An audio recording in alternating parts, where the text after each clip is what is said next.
आज हम लोग कुषाण वंश में कनिष्क प्रथम के बारे में चर्चा करेंगे। भारत में कुषाणों का आगमन हुआ और ये कुषाण जो हैं चीन से निकलकर अफगानिस्तान होते हुए भारत की सीमा में घुसे और करीब 140 ईसा पूर्व के आसपास बैक्टीरिया में आए और बैक्टीरिया से आगे भारतीय सीमाओं में घुसे। हमें कुषाण शासकों में कुजुल कदफिसेस, ओयुमटाक्टो, विमकटफसेस और उसके बाद में कनिष्क प्रथम के बारे में जानकारी मिलती है।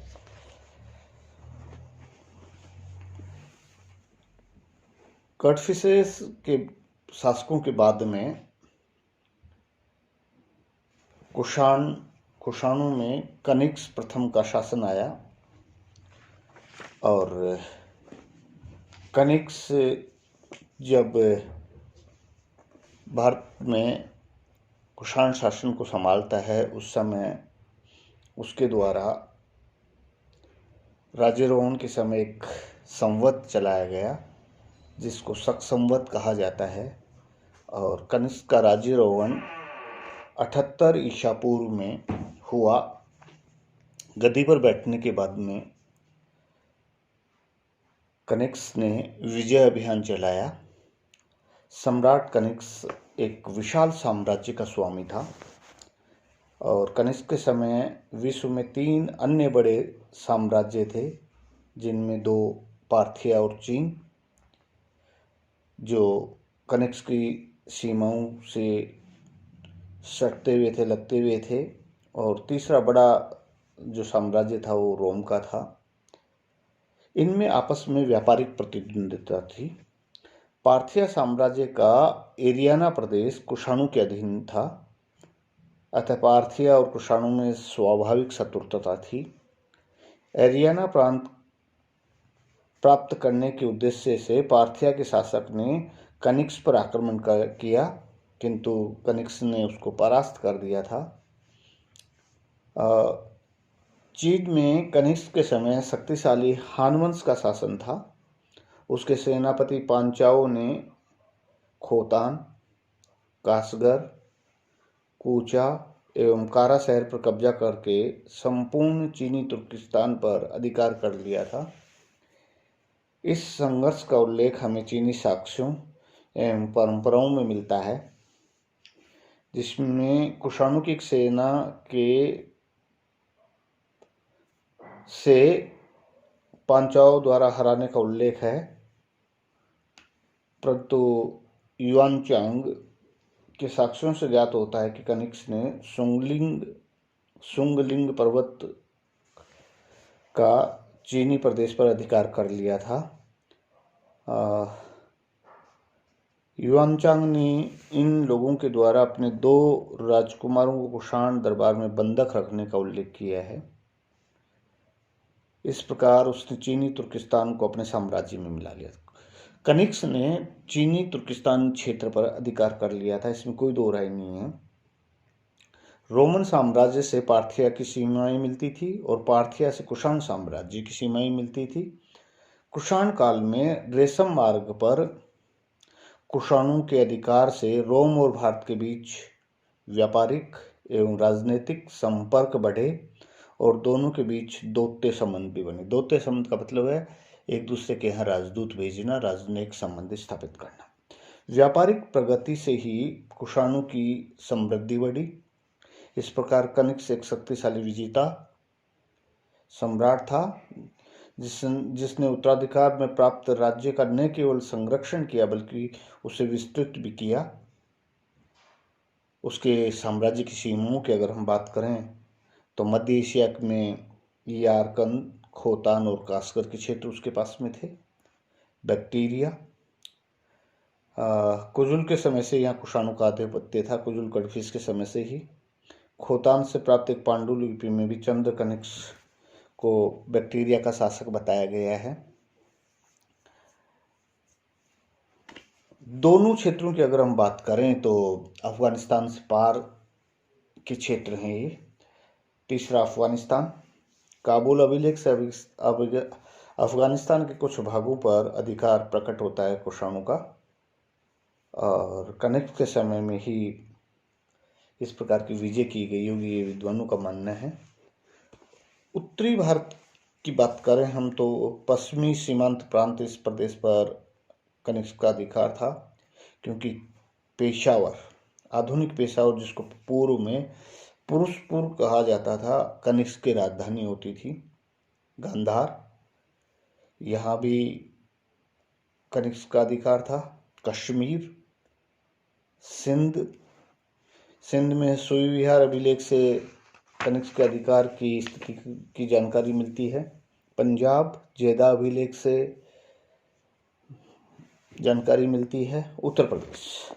उत्तर प्रदेश के सुदूरवर्ती भागों पर भी कनिष्क का अधिकार था, क्योंकि कनिष्क के सिक्के गाजीपुर, बलिया और गोरखपुर तक प्राप्त हुए हैं।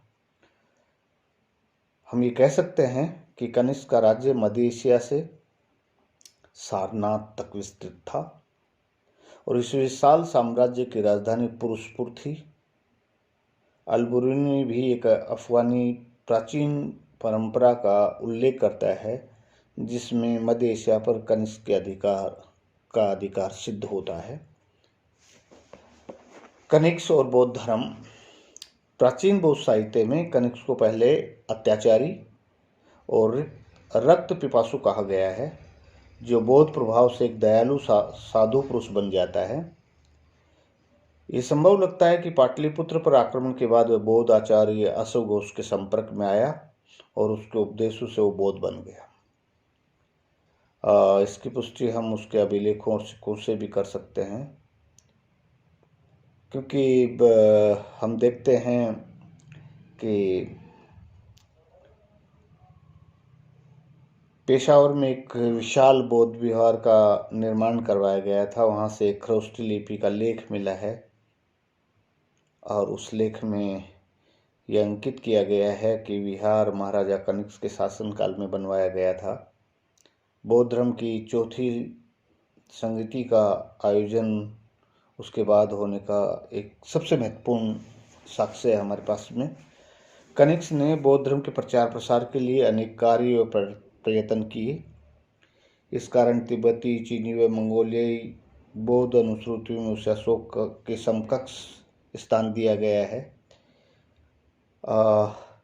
कनिष्क बौद्ध धर्म का प्रबल पोषक व स्वयं बौद्ध धर्म से संबंधित होते हुए भी सभी धर्मों के प्रति सहिष्णु व उदार था। उसके सिक्कों से इस बात की पुष्टि होती है। उसके सिक्कों पर केवल बुद्ध की नहीं, बल्कि यूनानी, रोमन, ईरानी व भारतीय देवी देवताओं की मूर्तियां भी अंकित की गई हैं। चतुर्थ बौद्ध संगति का आयोजन। कनिष्क को बौद्ध धर्म के मूल तत्व एवं सिद्धांतों को समझने में कठिनाइयों का अनुभव हुआ। इसका मुख्य कारण बौद्ध धर्म के स्वरूप में अस्पष्टता का आ जाना था। इस समय बौद्ध आचार्यों में भी मतभेद उत्पन्न हो गए थे। अतः कनिष्क ने इस समस्या के समाधान हेतु कश्मीर के कुंडलवन नामक विहार में चौथी बौद्ध सभा का आयोजन करवाया, जो इतिहास में चतुर्थ बौद्ध संगति के नाम से जानी जाती है। इस संगति में 500 बौद्ध भिक्षुओं ने भाग लिया। वसुमित्र संगति के अध्यक्ष तथा अश्वघोष उपाध्यक्ष थे। इस संगति में त्रिपिटक पर एक प्रामाणिक महाभाष्य की रचना हुई, जिन्हें कनिष्क ने ताम्र पत्रों पर उत्कीर्ण करवाया। इस संगति में हुई धार्मिक चर्चा के बाद ही बौद्ध धर्म हीनयान तथा महायान शाखा में विभक्त हुआ। इस संगति का अधिवेशन 6 माह तक चला। इस संगति में पहली बार बौद्ध ग्रंथों में पाली के स्थान पर संस्कृत भाषा का प्रयोग किया गया। ये बहुत बड़ा परिवर्तन था अपने आप में। इस प्रकार कनिष्क का बौद्ध धर्म के विस्तार में अशोक के बाद सर्वाधिक योगदान माना जाता है। कनिष्क साहित्य और कलाओं का संरक्षक था। कनिष्क की ख्याति एक विजेता से ज़्यादा धर्म संरक्षक, कला एवं साहित्य के महान पोषक और विद्यानुरागी शासक के रूप में है। उसका समकालीन एवं आज से प्राप्त अशोक घोष अपनी उत्कृष्ट कृतियों के लिए भारत में नहीं विश्व साहित्य में स्थान रखता है।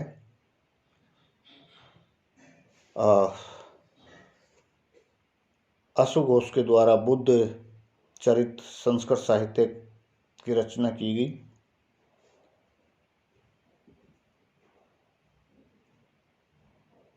सौंदरानंद अशोक घोष का दूसरा महत्वपूर्ण काव्य है और सारिपुत्र प्रकरण प्रसिद्ध नाटक है उसका। नागार्जुन कनिष्क के समय का दूसरा प्रसिद्ध दार्शनिक विद्वान था। वह विदर्भ का ब्राह्मण था। उसने बौद्ध धर्म स्वीकार कर लिया था। वह महायान का महान दार्शनिक था। उसका सापेक्षतावाद व शून्यवाद बौद्ध दर्शन को एक बड़ी देन है। नागार्जुन शून्यवाद के सिद्धांत के प्रतिपादक थे। नागार्जुन जहाँ विद्वान थे उसके साथ में ही चिकित्सा के क्षेत्र में रस चिकित्सा का प्रयोग एक नवीन एवं महत्वपूर्ण देन थी उसकी। वह भारतीय रसायन चिकित्सा का प्रवर्तक था। चतुर्थ बौद्ध समिति के अध्यक्ष अशोक घोष का गुरु वसुमित्र भी एक प्रसिद्ध बौद्ध दार्शनिक और विद्वान था। उसने अनेक बौद्ध ग्रंथों पर विद्वतापूर्ण टीकाएं लिखी थी। भारतीय आयुर्वेद का महान चिकित्सक चरक कनिष्क का राज्य वैद्य था। चरक संहिता आज भी आयुर्वेद का आधारभूत एवं अमूल्य ग्रंथ है। कला की अगर हम बात करें तो हम विस्तृत रूप में बाद में चर्चा करेंगे। 3 प्रकार की कलाओं का, स्थानीय कलाओं का यहाँ पे कनिष्क के शासनकाल में जो है उद्भव हुआ या यूं कहीं कि विकास हुआ। गांधार कला, क्योंकि कनिष्क स्वयं कलाओं का महान संरक्षक और निर्माता था।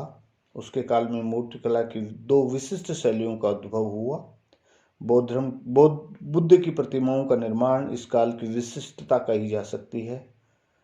बुद्ध का पूर्व में प्रतीकात्मक अंकन ही होता था, लेकिन महायान के प्रभाव से बुद्ध की बहुविध असंख्य मूर्तियों का निर्माण हुआ। यहाँ तक कि इसी बुद्ध बहुलता के कारण इस क्षेत्र में मूर्तियों को बुद्ध कहा जाने लगा। गांधार शैली में यूनानी मूर्तिकला एवं भारतीय मूर्तिकला के तत्वों का समन्वय एक सुखद विकास था। इस शैली में बनी मूर्तियां अधिकतर गांधार क्षेत्र से उपलब्ध होने के कारण ही इसे गांधार शैली कहा जाता है और इस शैली की मूर्तियां वर्तमान पाकिस्तान से प्राप्त होती हैं। इस काल में स्लेटी पत्थर का प्रयोग हुआ। वस्तुत गांधार शैली भारतीय विषय का यूनानी रोमन शैली में अंकन था। दूसरी मथुरा कला, कनिष्क के समय में मूर्ति कला का दूसरा बड़ा केंद्र मथुरा था। मूर्ति शैली का उत्कर्ष वस्तुतः सारनाथ, सांची और भरूच के कला तत्वों से हुआ और ये मथुरा शैली भारतीय शैली थी, स्थानीय शैली थी। तीसरा वास्तुकला, कनिष्क ने मूर्तिकला के समान ही वास्तुकला को भी बढ़ावा दिया। उसने अनेक विहारों का निर्माण करवाया। पुरुषपुर में कनिष्क ने एक 13 मंजिली और 400 फुट ऊंची मीनार का निर्माण करवाया था। कश्मीर में अनेक बौद्ध विहार उसके द्वारा बनवाए गए थे। तक्षशिला के पास सिरकप नामक स्थान पर एक नगर और पुरुषपुर के समीप उसने कनिष्कपुर नामक नगर बसाए थे। कश्मीर में एक नगर कनिष्कपुर का बसाने का उल्लेख कल्लन ने भी किया है। इस रूप में हम देखें तो कनिष्क कलाओं का महान संरक्षक एवं निर्माता था। कनिष्क का शासन प्रबंध, कनिष्क ने अपने विशाल साम्राज्य में शांति एवं व्यवस्था के लिए प्रशासनिक व्यवस्था कायम की। उसने संभवतः यूनान एवं ईरान में प्रचलित क्षत्रप व्यवस्था अपनाई। उसने साम्राज्य के विभिन्न प्रदेशों में क्षत्रपों की नियुक्ति की, लेकिन विस्तृत जानकारी हमें नहीं मिलती है, क्योंकि फिर भी उसके अभिलेखों में क्षत्रपों का उल्लेख आता है। कनिष्क के तीसरे वर्ष के सारनाथ अभिलेख में महाक्षत्रप खरपल्लान और क्षत्रप वनस्पर का उल्लेख है। संभवतः ये पिता पुत्र रहे होंगे और कनिष्क के साम्राज्य के पूर्वी प्रदेश का शासन कार्य देख रहे थे। 11वें वर्ष का जेद्दा अभिलेख लियक के किसी वंश के क्षत्रप का उल्लेख करता है, जो संभवतः तक्षशिला अभिलेख के महाराजा मऊ का चक्षु प्रदेश का क्षत्रप लियक कुशुलुक था। 18वें वर्ष के मणिक्याल अभिलेख में किसी वेशपति नामक क्षत्रप का उल्लेख आता है। कुछ विद्वान छैरात वंशीय शक क्षत्रप नेहपान को भी पश्चिमी प्रदेश में कनिष्क का क्षत्रप मानते हैं, परंतु ये विवादास्पद है। कनिष्क ने लगभग 23 वर्ष तक शासन किया। कुछ अनुश्रुतियों के अनुसार उसने 45 वर्ष तक शासन किया। उसके सेनापतियों ने ही तंग आकर अंत में उसकी हत्या कर दी।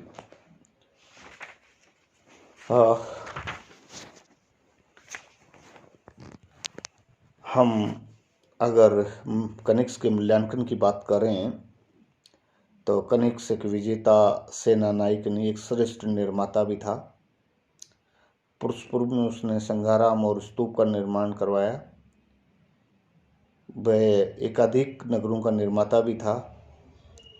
कनिष्कपुर नगर उसने बसाया। पुरुषपुर एवं तक्षशिला के समीप सिरकप नामक नए नगर का निर्माण करवाया गया। कनिष्क के व्यक्तित्व में जहाँ चंद्रगुप्त की सैनिक प्रतिभा झलकती है, वहाँ बुद्ध के धर्म के प्रति अशोक महान जैसा अनुराग और उत्साह भी दिखाई देता है। कनिष्क अपनी उपलब्धियों के कारण प्राचीन भारत के महान सम्राटों में स्थान रखता है। कनिष्क एक साम्राज्य निर्माता ही नहीं था, वह कला और संस्कृति का संरक्षक भी था। कनिष्क ने अपने दरबार में अनेक विद्वानों को आश्रय दिया। वह विद्या एवं विद्वानों का उदार संरक्षक था। उसके दरबार में अश्वघोष, वसुमित्र, नागार्जुन जैसे विद्वान, चरक जैसे महान चिकित्सक शोभा बढ़ाते थे। यद्यपि कनिष्क एक विदेशी शासक था, परंतु उसने भारतीय सभ्यता एवं संस्कृति को पूर्णता के साथ अपनाया। उसने भारतीय धर्म, भाषा, कला एवं संस्कृति को आगे बढ़ाने का काम किया। कनिष्क के समय में ही यूनानी कला और भारतीय विषयों वाली गांधार शैली का विकास हुआ, जो पूर्णतः भारतीय मूर्ति कला की मथुरा शैली का विकास भी उसी काल में माना जाता है। कनिष्क का व्यक्तिगत धर्म बौद्ध धर्म था, लेकिन वह सभी धर्मों के प्रति सहिष्णु था। उसने बौद्ध धर्म के विस्तार और प्रसार के लिए अनेक महत्वपूर्ण कदम उठाए। इस संबंध में हम कह सकते हैं कि उसके द्वारा चतुर्थ बौद्ध संगति का आयोजन किया गया और पाली भाषा के साथ साथ में संस्कृत भाषा को भी उसके शासनकाल के दौरान मान्यता मिली, बढ़ावा मिला।